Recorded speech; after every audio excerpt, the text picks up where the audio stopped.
ఉభయ తెలుగు రాష్ట్రాల ప్రేక్షకుల హృదయాలలో పౌరాణిక చిత్రాలలో నటించిన అంజలీదేవి నిలుస్తారని జనసేన పార్టీ కాకినాడ జిల్లా అధ్యక్షులు డీసీసీబీ చైర్మన్ తుమ్మల రామస్వామి బాబు పేర్కొన్నారు. పెద్దాపురం పట్టణంలో సినీ నటి అంజలీదేవి విగ్రహానికి అంజలీదేవి వర్ధంతి సందర్భంగా పెద్దాపురం జనసేన పార్టీ అధ్యక్షులు పోలమారిశెట్టి సత్యబాబు మరియు గోళ్లబాబి ఆధ్వర్యంలో వర్ధంతి వేడుకలు నిర్వహించారు.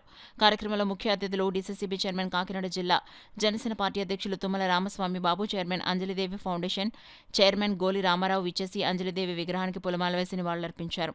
ఈ సందర్భంగా తుమ్మల రామస్వామి బాబు మాట్లాడుతూ పెద్దాపురం పట్టణం నుండి వెండితెరకు వెళ్లి సినీ రంగంలోనే ఒక మహారాణిగా, అభినవ సీతగా పేరు ప్రఖ్యాత పొందిన అంజలీదేవి పెద్దాపురంలో పుట్టడం అదృష్టమని, సినీ రంగంలో 500కు పైగా చిత్రాల్లో నటించి 35కు పైగా సొంత బ్యానర్లో నటించిన ఘనత అంజలీదేవికి ఉందని తెలిపారు. కార్యక్రమంలో టీడీపీ జనసేన కూటమి నాయకులు అంజలీదేవి అభిమానులు పాల్గొన్నారు.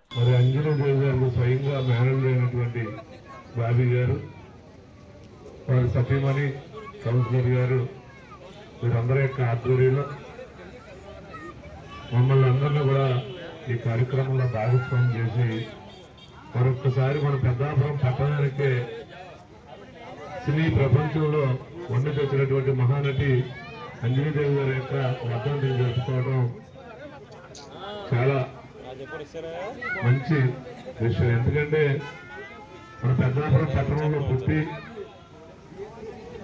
అది తెలుగు సినీ పరిశ్రమలో అనేకమైనటువంటి సుమారు 500 పైగా చిత్రాల్లో నటించి మరి అంజలీదేవిగా మరి ఆవిడ యొక్క నటన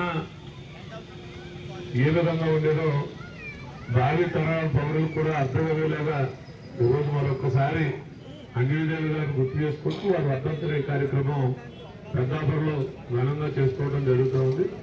ఏదైనా మరి అటువంటి మహానటి మన పెద్దాపురం పట్టణంలో పుట్టి పెరిగి అక్కడికి వెళ్ళినందుకు వారిని అన్ని విధాలుగా గుర్తు చేసుకునే విధంగా మరి ఈ కార్యక్రమాన్ని అండదండలు అందిస్తున్నటువంటి గోలి రామారావు గారికి మరొకసారి ప్రత్యేక నమస్కారాలు తెలియజేసుకుంటూ, అలాగే రాబోయే రోజుల్లో కూడా మన అంజలీదేవి గారు కాదు, మన పట్టణానికి పేరు తెచ్చినటువంటి ప్రతి ఒక్కరిని కూడా స్మరించే విధంగా యువత పూనుకోవాలనేటువంటి మనస్ఫూర్తిలో కోరుకుంటూ సెలవు తీసుకుంటాం.